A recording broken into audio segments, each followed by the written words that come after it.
자, 여러분들 이제 마지막 페이지 보도록 하겠습니다. 자, 16번 보도록 할게요. 자, 가에 들어갈 내용으로 가장 적절한 것은 나와 있네요. 자, 박은식 한국 독립운동 지열사 정인보가 5천년간 조선의 어를 연주했어요. 조선어학회가 우리말 큰사전 편찬 사업을 추진하였어요. 자, 이건 여러분들 국학운동과 관련이 되어 있네요. 국학운동. 자, 이 국학이라고 하는 것은 그 나라의 학문이라는 뜻인데 역사와 국어를 이제 그 수호하기 위한 운동이라고 보시면 돼요. 근데 이제 국학이라고 하는 말이 없으니까 본다면 4번이 이제 답이가 될 수가 있겠네요. 4번. 자, 브나로드 운동의 결과. 이 브나로드 운동 같은 경우도 나중에 이제 설명을 드리겠지만 이걸 뭐라고 해야 되지? 1920년대 설명 좀 드릴게요. 1920년대.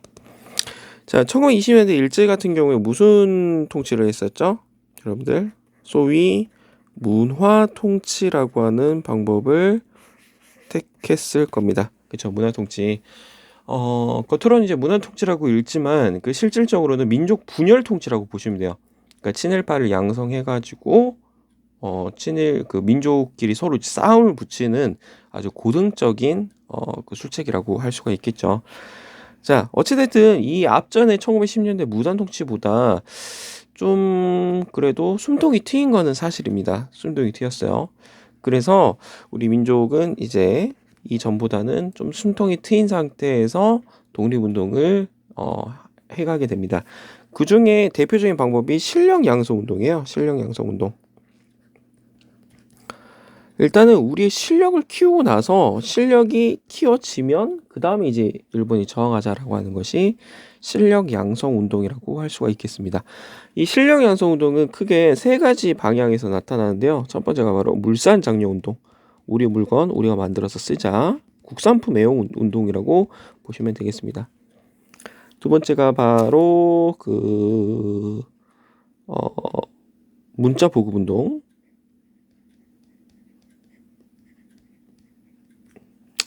문맹퇴치라고 합시다. 문맹퇴치 운동.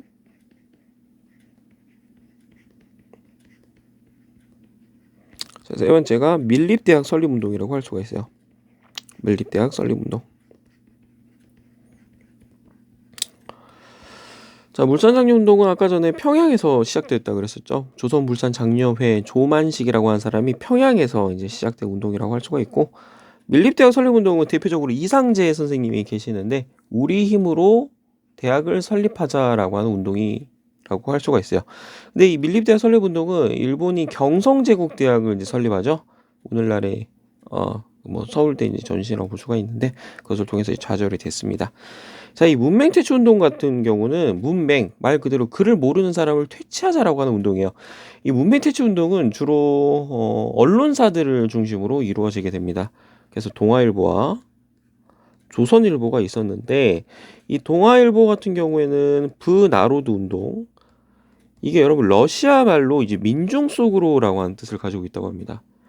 그리고 조선 같은 경우에는 조선일보가 문자 보급 운동을 펼쳤어요. 자, 근데 이 신라가서 운동 같은 경우에는 민족주의자들을 중심으로 진행된 운동이거든. 근데 이 세 가지가 모두 다 실패합니다, 여러분들. 다 실패라고 말해요. 자, 그러니까 여러분들 이제 이 중에서는 우리가 해도 우리가 일본의 집에서 벗어날 수 없겠구나라고 해가지고 좌절감을 많이 느끼는 사람들이 등장하게 됩니다. 그래서 이들은 이제 일본의 좀 우호적인 그런 감정을 가지고 일본의 지배를 인정하자라는 사람들이 이제 점점 등장하게 되죠. 우리 그들을 기회주의자들.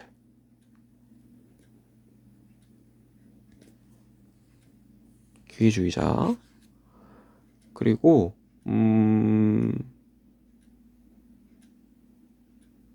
타협적 민족주의자라고 이야기를 합니다.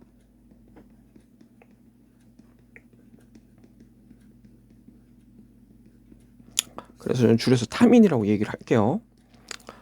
자, 그러니까 이런 거면 좀 위기가 생기겠죠. 그리고 이 시기 때는 또 일찍 20년대는 또 일본 애들이 1925년에 치안유지법을 만들어요. 아까 치안유지법이 사회주의자들을 탄압하기 위한 방법이야.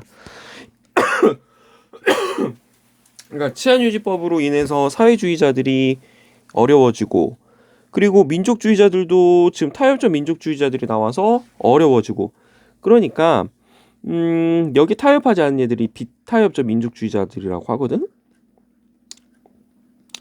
그러니까 비타협적 민족주의자들은 타협적 민족주의자들을 제거해야 되고, 사회주의자들 같은 경우 치안유지법으로 곤란해지니까 이거를 또 어떻게 해결해야 되고, 그래서 비타민 세력들과 사회주의자들이 힘을 합칩니다. 우리 이것을 민족유일당 운동이라고 이야기를 해요. 민족유일당 운동. 이 민족유일당 운동으로 가장 유명한 단체가 신간회입니다, 여러분들. 신간회. 근데 보통 신간회가 시험에 나온 다음에 답으로 무엇을 요구하냐면 광주 학생 항일 운동을 물어봐요. 광주 학생 항일 운동을 지원하였다. 이렇게 하시면 되겠습니다. 좌우합작 운동 같은 경우에는 여러분들 광복 이후의 모습이라고 볼 수가 있고요. 60만세 운동은 이 신간회가 나오게 된 배경이라고 볼 수가 있겠죠. 신탁 통치 반대 운동도 광복 이후의 모습이라고 할 수가 있겠습니다. 나중에 여러분 문제 풀다가 좀 괜찮은 이게 관련된 내용 있으면 좀 더 자세하게 설명을 드리도록 할게요. 자, 가 단체에 대한 설명으로 옳은 것은 여러분 좀 기억해 두십시오. 김원봉, 김익상, 나석주는 모두 다 여러분들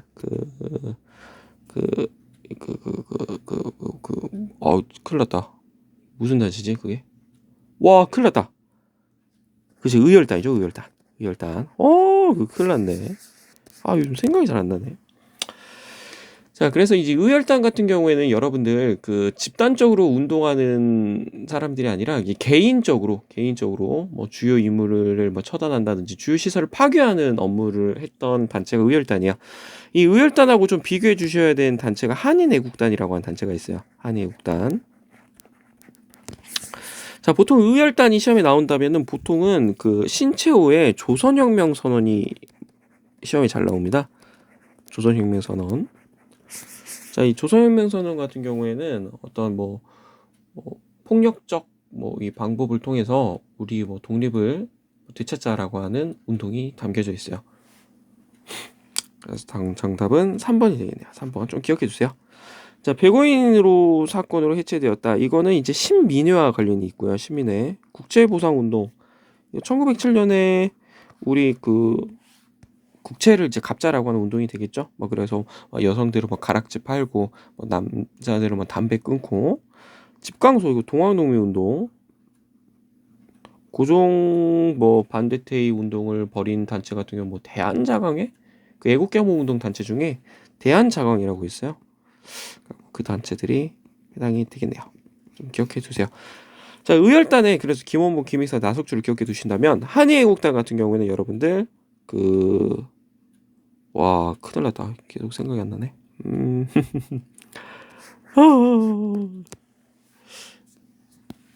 아주 머리가 바보가 돼버렸어요.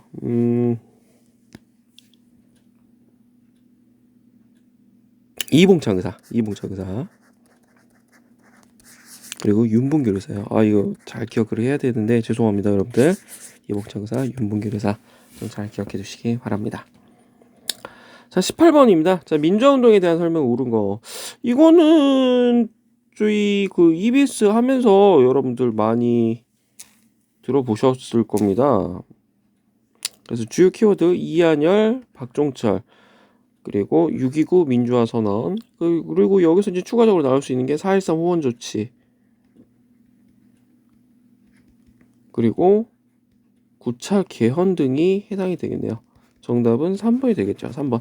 여러분 민주화운동은 4.19, 5.18, 그리고 6월 민주항쟁은 꼭 기억해 두십시오. 4.19가 시험에 나온다면 3.15 부정선거, 김주열 열사가 이제 시신으로 발견되었다는 거, 왼쪽에 최루탄이 박힌 채로, 그리고 이승만 대통령의 하야가 이제 나올 수가 있고요. 5.18은 시민군이라고 하는 키워드가 많이 나옵니다. 그리고 6월 민주항쟁은 박종철 고문 치사 사건 반드시 기억해 두시고, 4.13 호원 조치, 그 다음에 이한열, 최루탄으로 이제 의식불명이 이제 빠지게 되고요. 그 다음에 6.29 민주화 선언.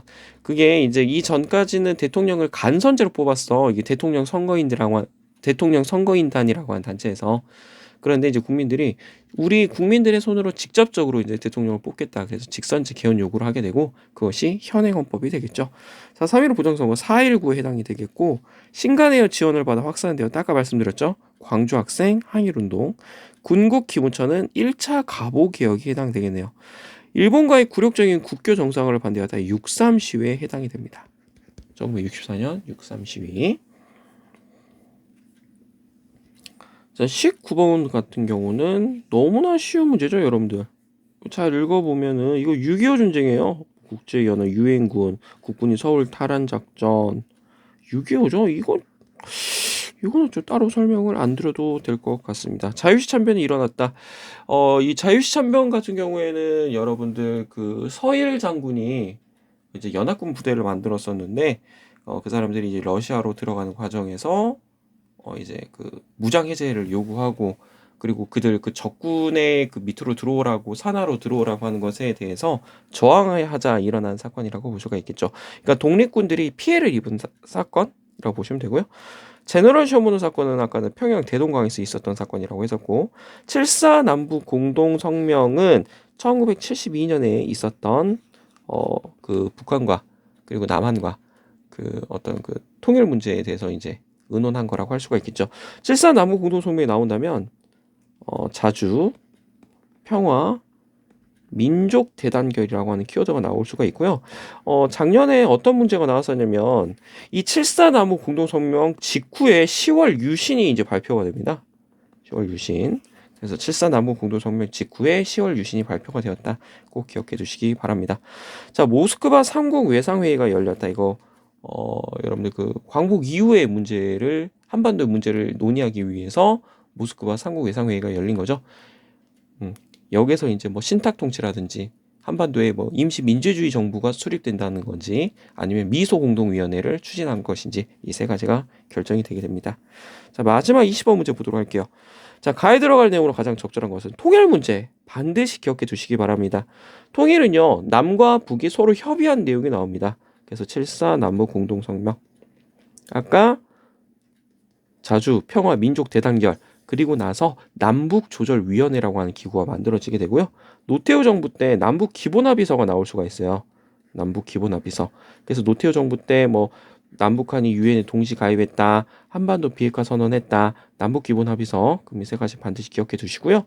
그 다음에 또 하나 나오는 것이 1차 남북정상회담입니다. 남북 정상회담, 이 정상회담이라고 하는 이 정상은 남과 북의 최고 지도자가 만난 회의를 말해요. 첫 번째로 만난 것은 김대중 정부 때입니다. 김대중 정부는 햇볕 정책이라고 하는 키워드를 반드시 기억해 두시고 이 1차 남북 정상회담에서 6.15 남북 공동선언이 발표가 돼요. 그래서 이것으로 이제 뭐 이산가족 상봉을 약속하고 뭐 금강산 그 다음에 그 개성공단 그 다음에 뭐 경의선 같은 거를 이제 결정하게 되죠.